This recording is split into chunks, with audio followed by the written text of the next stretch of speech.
So now this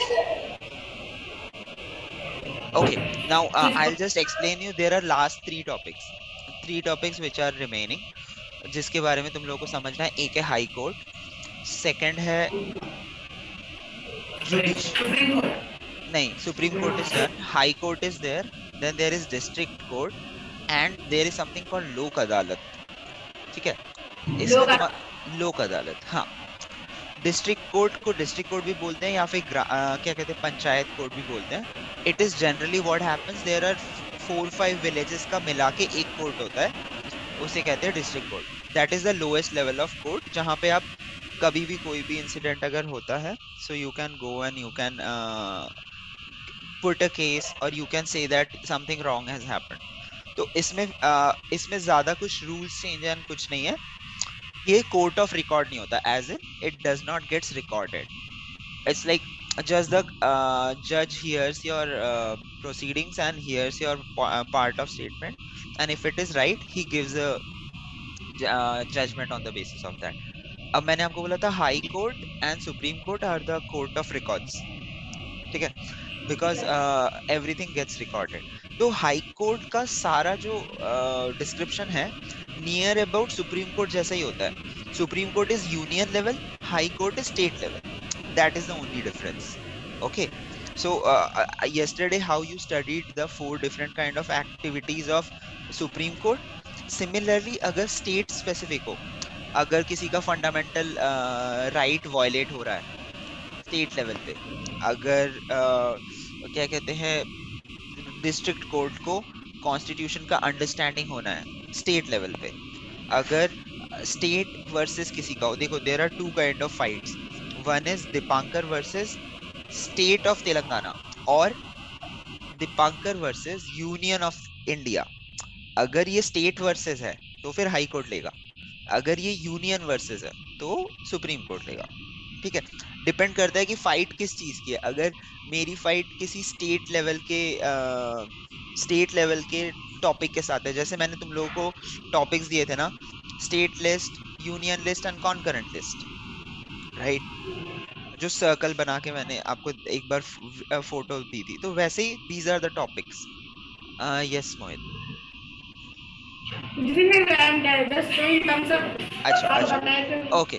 so similarly अगर मेरा water से रिलेटेड कोई फाइट है, सोच लो कावेरी का water, so it is a union level topic, तो मेरा केस सुप्रीम कोर्ट के पास जाएगा. पर अगर मेरा केस सोच लो सेंट एल्बर्ट्स के साथ है, सेंट एल्बर्ट्स कौन से कहाँ पर है, Saint Albert's is in Telangana. ठीक है, सो ये सुप्रीम कोर्ट में नहीं जाएगा, ये हाई कोर्ट में जाएगा. अगर मेरा स्टेट लेवल के स्कूल के साथ है तो उसमें जाएगा, अगर यूनियन लेवल के स्कूल के साथ है तब उसमें जाएगा. यस शिव शंकर. आप बोले ना गोदावरी के जो केस है वो सुप्रीम कोर्ट में कावेरी के क्यों भैया? क्योंकि जो वाटर है ना, water is not a state level topic. Water is always handled by the union. Water, railway, defence, there are such topics. Okay, जैसे इलेक्ट्रिसिटी है, ये स्टेट बोर्ड हैंडल करती है, हर स्टेट करती है, तो वो यूनियन के पास नहीं जाएगा, वो हाई कोर्ट के पास जाएगा. So those topics are there, अगर आप वो सर्कल देखोगे तो समझोगे. अब there is a very important thing. हम लोगों ने इतना कुछ पढ़ लिया. अच्छा, fourth point is left, that is Lok Adalat. लोक अदालत डिस्ट्रिक्ट कोर्ट की तरह ही होता है, पर डिफरेंस ये होता है, ये थोड़ा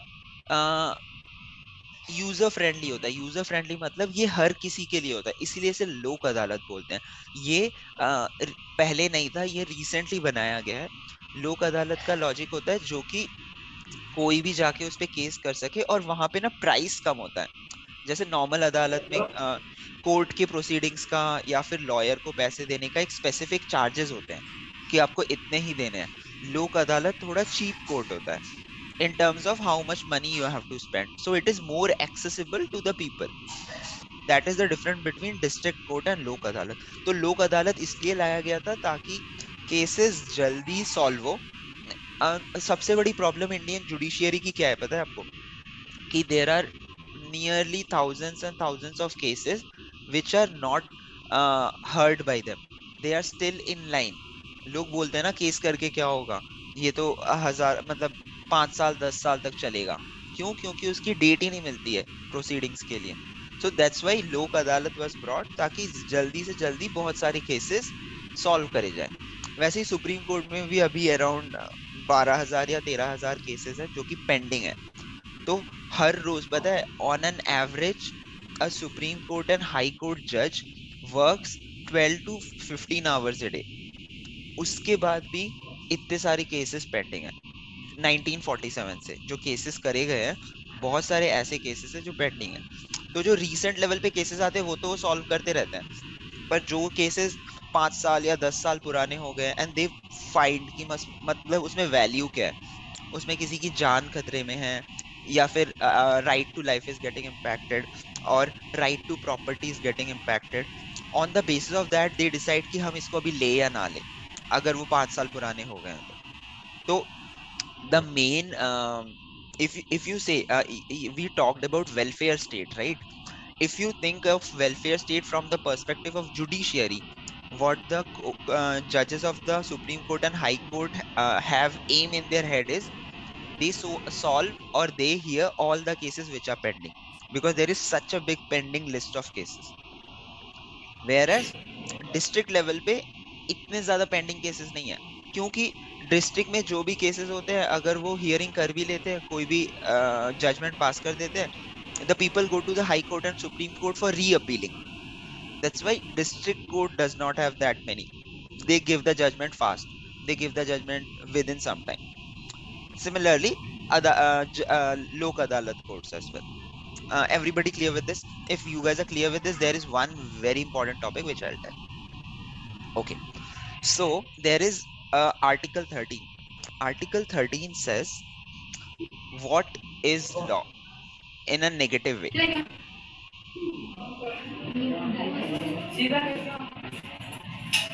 Okay. So Article 13 क्या है? It tells what is law. मतलब what we should not do, जिसको अगर हम करेंगे तो it breaks the law. So in a negative way, it does not tell कि exactly law क्या होता है. In a negative way, it tells what you should not do. Otherwise, you can be put behind the bars or you can be given some criminal charges. Okay.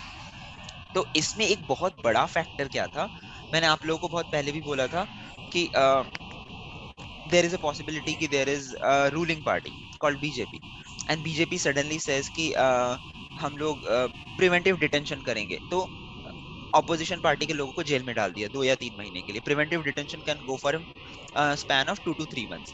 After that you have to release the person, because you cannot just keep them behind the bars without any reasons. Okay, but that happens in case there is a situation of emergency or a possibility of emergency. Okay, but it can be used during elections. Similarly, there are many things which I told, like Indira Gandhi tried to change the constitution rules, like constitution laws as per her power, because she was the prime minister at that time. Similarly, there are many powerful people who tries to change the constitution, okay, or change the fundamental rights, or try to change like how everything we have read about the high court is everything is written in article 226 and around that. Then for supreme court there are many rights powers are being written around 350 in that line of article. I don't remember the article properly. For everybody, how what will be the actions of president, what will be the actions of council of minister, what will be the action of prime minister, everything is written in article, different articles. After directive principle, we have read till directive principle, that is article 51. But there are many times when there are cases which attacks the sole constitution of India, or it scares that we will change from democracy to autocracy. Democracy मतलब होता है लोगों की मतलब the people of the government of the people. It means like people select the government and people have their voices, they can speak, they can put their right now there is some cases are going on in TV, that is in Karnataka. There are 6 girls who were wearing hijab, and they say that we don't want to remove the hijab. तो अभी कर्नाटका में cases चल रहा है और 3 दिन तक school बंद है, क्योंकि उन्होंने बोला कि हम हिजाब पहनेंगे, और बहुत सारे लोगों को ऑरेंज कपड़ा पहन के आने दिया जाता है स्कूल में। अगर ऑरेंज कपड़ा पहनना अलाउड है तो हिजाब भी पहनना अलाउड है, because it is not against the uniform, It is part of our religion. It's not something which we are putting extra. Okay, so you have this freeness, you have this freeness of expression, freeness of telling that what you want to do. Maybe high court or supreme court give a judgment on that, but there are many people who attacks it, who attacks the constitution कि ये ऐसा नहीं होगा. If you are a prime minister, if you are a chief minister, if you are somebody who is powerful, who fights, or a very big businessman, they attacks the very constitution rules of India.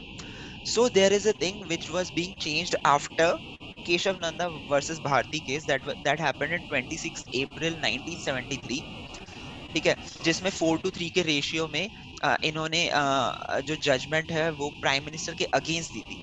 It was a case of Kesavananda Bharati versus state of Kerala. तो state of Kerala में क्या था, उनके पास बहुत बड़ा मठ था. मठ क्या होता है, रिलीजियस प्लेस होता है, जैसे बहुत सारे गुरुओं के बड़े बड़े जगह होते हैं ना, तो उनको पूर्वजों के थ्रू वो वाली जमीन मिली थी. And during the 1970s, Indira Gandhi government, what they were doing, they were taking the big lands और उसको वो इंडस्ट्रियलाइज कर रहे थे. तो वो ये बोल रहे थे कि अगर किसी के पास इतने लैंड से ज्यादा लैंड है तो हम उसे ले लेंगे. तो Keshavananda Bharti was a he was a kind of guru, and he used to do religious things. Then he used to do a different kind of yoga, and शिविर था उनका.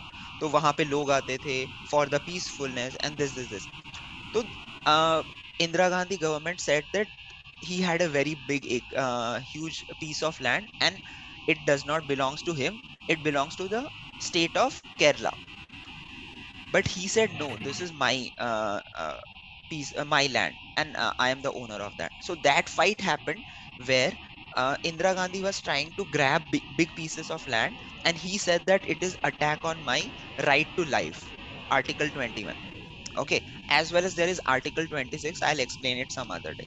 So there was a big fight for 1.5 year. After that, Supreme Court said that you cannot take that piece of land because he has been there, he has worked on that land, and whatever he has with him is being from his forefathers, पूर्वजों से मिला है. So that was the first time it happened that Supreme Court felt that अगर इंदिरा गांधी कर सकती है तो ऐसा कोई भी कर सकता है. They can use emergency laws, they can use they can change the laws for selection of Supreme Court and High Court judges. कल को ऐसा बोल दे कि executive can do the judge selection of High Court and Supreme Court judges, तो फिर executive and judiciary independent नहीं रहेंगे.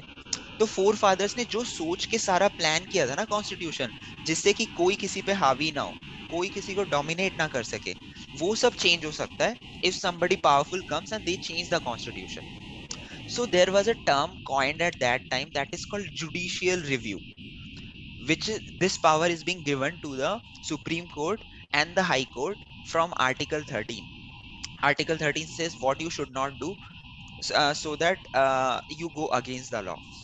In that they have added one more thing that is called judicial review, which anybody should not do. Anybody में prime minister भी आता है, anybody में कोई powerful बंदा भी आता है, या कोई powerful organization भी आती है. So they have mentioned anybody who does any kind of attack against the constitution, Supreme Court has the right or the High Court has the right to do judicial review. इसका मतलब होता है तुम लोग perform कैसा भी कर रहे हो, तुम लोग अच्छा परफॉर्म कर रहे हो, खराब परफॉर्म कर रहे हो, कल को पता चला तुम्हारी क्लास के 4 जो ब्राइट बच्चे हैं वो दूसरे बच्चों को ऊपर आने ही नहीं दे रहे हैं, वो खुद में अच्छे अच्छे टॉपिक्स पढ़ रहे हैं, या फिर वो 4 ऐसे बुक से पढ़ रहे हैं जिसमें से पेपर आता है, और वो किसी और को बता भी नहीं रहे हैं, और अगर गलती से किसी को पता चल जाता है वो उनको दबा दे रहे हैं by power, by money, by anything. Okay, so this is not the constitution or the welfare state which the forefathers expected, right? So in that case what happened is supreme court, सोच लो तुम्हारी principal है, principal has the right, वो किसी भी time पे आके review कर सकती है कि तुम सही में are you using the right ways to become the topper of the class, और you are doing by wrong means. क्या आप सही से वोट में सही से इलेक्शन में काम कर रहे हो और उससे जीत रहे हो, या फिर आप गलत तरीके से जीत रहे हो. Anybody can review. रिव्यू का मतलब है तुम्हारा किसी भी दिन सरप्राइज टेस्ट हो सकता है, या किसी भी दिन तुम्हारा रिव्यू हो सकता है कि तुम जो काम कर रहे हो, तुम इनकम टैक्स डिपार्टमेंट में हो, तुम स्कूल में हो, तुम कॉलेज में हो, तुम्हारा ऐसा हो सकता है. पर अगर तुम इतना बड़ा एरिया रखोगे तो फिर सुप्रीम कोर्ट इतना काम नहीं कर सकती कि अचानक से किसी को भी रिव्यू किया. So they have kept few of the topics of the entire constitution as under judicial review. One of them is fundamental rights. ठीक है. One of them is article 368. One of them is article which selects the Supreme Court, High Court judges. One of them is how the president gets elected. ऐसे there are few topics, like 7-8 topics which are under judicial review, जिस पे supreme court जब चाहे review कर सकता है, जब चाहे उस पे बोल सकता है कि मुझे ये वाला आर्टिकल, सोच लो कल को right to life is an article 21, I want to review कि ये सही है या गलत है, या इस पे हमें और थोड़े एडिशन करने चाहिए. क्योंकि जब भी तुम कुछ लिखते हो थोड़े बहुत फ्लॉज रह जाते हैं, थोड़े बहुत लूप होल्स रह जाते हैं. लूप होल्स का मतलब होता है कुछ ऐसा सेंटेंस जो कि सही से एक्सप्लेन नहीं किया गया हो और उस पे कोई दूसरा क्रिमिनल या कोई दूसरा क्रिमिनल लॉयर उसको यूटिलाइज कर ले. ठीक है. जैसे तो इन लूप होल्स को बंद करने के लिए supreme court can any time review any of these laws and they can come in between and they can change them, not for the poorness of the people but for the betterment of the people.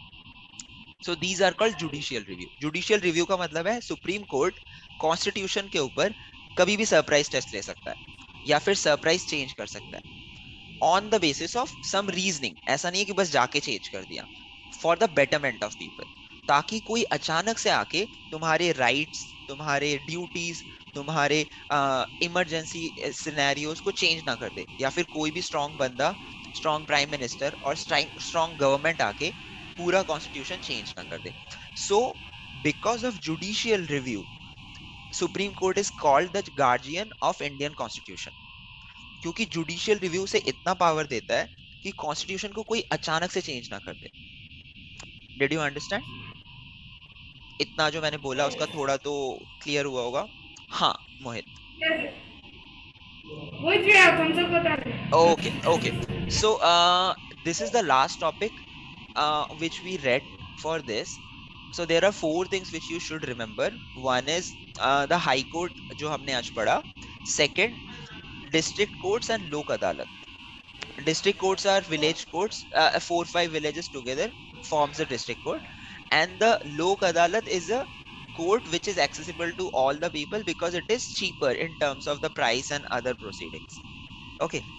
And the last and the most important thing is judicial review. तुम्हारी book में judicial review सिर्फ 6 line लिखा हुआ है.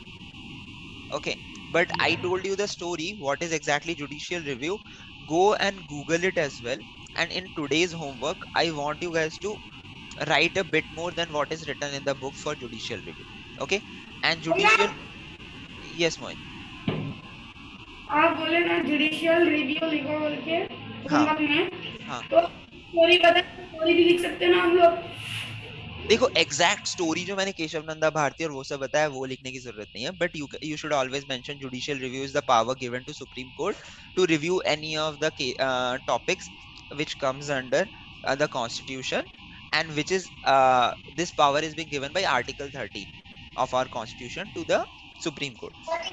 ठीक है. और अगर तुम गूगल पे सर्च करो थोड़ा तुम्हें इधर उधर का न्यूज मिलेगा जो तुम थोड़ा समझो, and if you want to write it.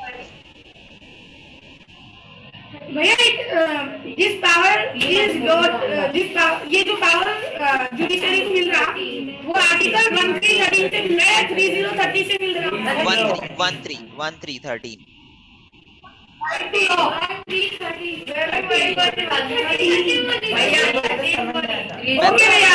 मैं आर्टिकल 1313 से मिलता है. जो आर्टिकल है उसमें थोड़ा और एडिशन किया गया था सुप्रीम कोर्ट के थ्रू, so that कि कॉन्स्टिट्यूशन को कोई अटैक ना कर पाए. There are multiple attacks which happened to constitution during Indira Gandhi's tenure of 1970-74. उस टाइम में बहुत सारे फाइट्स चले थे. उसके बाद उन्होंने सेफगार्ड कर दिया कि कॉन्स्टिट्यूशन को तुम ऐसे अटैक नहीं कर सकते. तो one last piece of knowledge which I like to say, India is a democracy. There are very few democracy in the world who are complete democracy. लोग बोलते हैं कि हम डेमोक्रेसी है पर वो फिर लोगों को सारा राइट्स नहीं देते हैं, या फिर citizens does not have all the powers and everything. But 3 of the best democracies are the UK, that is England का democracy, one is the America USA का democracy, and one is India का democracy. Okay. सबसे जो powerful और सबसे जो oldest democracy है that is America's democracy. 1776 में बनाया गया था and still it is running. Okay, सबसे जो it's not weak, it's a different kind of democracy, that is UK का डेमोक्रेसी एंड देन इंडिया का डेमोक्रेसी। अब इसको स्ट्रॉन्ग या वीक कैसे बनाते हैं? जो यूएसए का कॉन्स्टिट्यूशन है वो इतना स्ट्रॉन्ग है और वो इतना हार्ड है, उसको चेंज करना नियर अबाउट इम्पॉसिबल है। जो उन्होंने पहले लिखा था, जिस तरीके से लिखा था, अच्छा सोच के लिखा था, सब यही मानते हैं कि अच्छा सोच के लिखा था, उसको तुम चेंज ही नहीं कर सकते हो। वो रूल्स एंड लॉज वैसे के वैसे ही है। जैसे मैंने आपको बोला था यूएसए में डुअल सिटीजनशिप है, ठीक है। फिर यूएसए में क्या है, स्टेट एंड यूनियन अलग अलग है। अगर यूनियन ने कोई रूल पास किया, जरूरी नहीं है वो स्टेट पे अप्लाई होगा। और स्टेट अगर अपने लिए कोई रूल चेंज करता है तो उसको यूनियन से वो नहीं लेने की जरूरत है, यूनियन से परमिशन लेने की जरूरत नहीं है। अगर वहां पे कोई प्राइम मिनिस्टर बनता है, सॉरी प्रेसिडेंट बनता है, वहां पे सबसे टॉप मोस्ट लेवल पे प्रेसिडेंट होता है। प्रेसिडेंट तब तक सिलेक्ट नहीं होगा अगर वो सारे स्टेट में ना जीते या फिर मेजोरिटी ऑफ स्टेट में ना जीते। ऐसा नहीं है लोकसभा का इलेक्शन है, आपके पास मेजोरिटी है तो आप जीत गए, नहीं। अगर मेजोरिटी ऐसे भी हो सकती है ना, 3 स्टेट ऐसे हैं जहां पे आप लोगों को 100 में से 100 वोट मिल गया, पर और 20 स्टेट में आप लोग मेजोरिटी पार्टी नहीं हो, तभी भी आप जीत सकते हो। क्योंकि यूपी में सोच लो 100 सीट्स हैं, तो सबसे बड़ा यूपी है, यूपी में अगर सबसे ज्यादा सीट्स मिल गए और छोटे छोटे कुछ कुछ स्टेट्स में आप मेजोरिटी भी नहीं हो, तभी भी बीजेपी जीत सकती है। But in US it's not like that. The president has to win in maximum number of states with majority of votes. So these are few changes, differences between Indian constitution and US constitution. But US के constitution को change करना is near about impossible. तो वहां पे changes होते ही नहीं है, वहां पे 30 30 40 40 साल में एक कॉन्स्टिट्यूशनल चेंज होता है। सो जो कॉन्स्टिट्यूशनल अमेंडमेंट बिल है वो पास ही नहीं हो पाता, ठीक है। Whereas UK is a kind of constitution which is very easily changeable. वो बस एक रूल चेंज करते हैं या फिर वो एक टॉपिक लाते हैं, डिस्कस होता है। हाफ मेजोरिटी, जैसे मैंने स्पेशल मेजोरिटी डिफाइन किया था आपको, वो सब वहां पे अप्लाई नहीं है। हाफ मेजोरिटी दैट इज 50% से अबव अगर पास है तो वो पास हो जाता है। India comes in between of that. India का कॉन्स्टिट्यूशन इतना टफ भी नहीं है कि वो यूएस जैसा चेंज ही ना हो पाए, यूके जितना भी नहीं है कि वो एकदम से चेंज हो जाए। It is between where changes happen, but it is not a easy process, but it is not a very tough process as well, ठीक है। So there are around from 1947 till now, there are around 100 और 120 amendments which happened for the Indian constitution, which is not very high, जबकि UK में हर महीने 5 6 changes हो जाते हैं। But it is not very less like US, जहां पे आज तक सिर्फ 3 या 4 बार ही कॉन्स्टिट्यूशन चेंज हुआ है। Okay, Three or four times from 17. हाँ, 1776 से मतलब 250 साल, 250 नहीं, अराउंड 230 साल में सिर्फ 3 या 4 ही रूल चेंज हुए हैं। अदरवाइज उन्होंने कॉन्स्टिट्यूशन को चेंज ही नहीं किया है। वो जैसा था वैसे का वैसा ही है 1776 में जो लिखा हुआ था। ओके, सो मेनी टाइम्स अभी तो क्वेश्चन नहीं आएगा। आप जब बड़े हो जाओगे, कोई आईएएस करने जाओगे या फिर कोई अगर हिस्ट्री या सिविक्स या कोई बड़े लेवल पे कुछ एजुकेशन करने जाओगे, सो पीपल से which country's constitution is better? Is it UK's constitution better, India's constitution better, or US?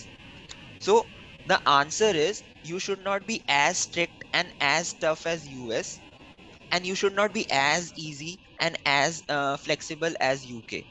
You need to update with time and with the society, so there has to be a space जहाँ पे आप change करते रह सको, ठीक है। That is what happens with Indian constitution. It is changeable but not that easily changeable. It is strict but not that strict like US constitution. Clear? ये additional topic था जो तुम बस समझने के लिए। Yes मोहित, बोलो मोहित, जल्दी जल्दी। भैया भैया आप कल रात में राजशेखर को क्लास लिया ना? क्या कल रात? राजशेखर भैया आपको क्लास लिया ना? दिन क्लास वाले राजशेखर की क्लास लिया ना? 8:30 ऑनलाइन। राजशेखर का क्लास लिए, हाँ हाँ हाँ, क्या हुआ फिर? ले रहे आप। अच्छा ओके ओके, हाँ हाँ, मैं राजशेखर का क्लास लिया। अच्छा, पूर्वी दीदी तो क्लास नहीं ले रही है। कौन मैसेज करेगा? वही तो कुछ होगा। हाँ, पूर्वी दीदी क्लास नहीं ले रही है, तो मैं तुम्हारा और 5 मिनट ले रहा हूँ, 5 या 10 मिनट, ठीक है। सो मेरा मैसेज करेगा ग्रुप में। पूर्वी दीदी मेरे को मैसेज करे, ग्रुप में मैसेज नहीं करे। पूर्वी दीदी ने मेरे को बोला कि वो क्लास नहीं ले रहे।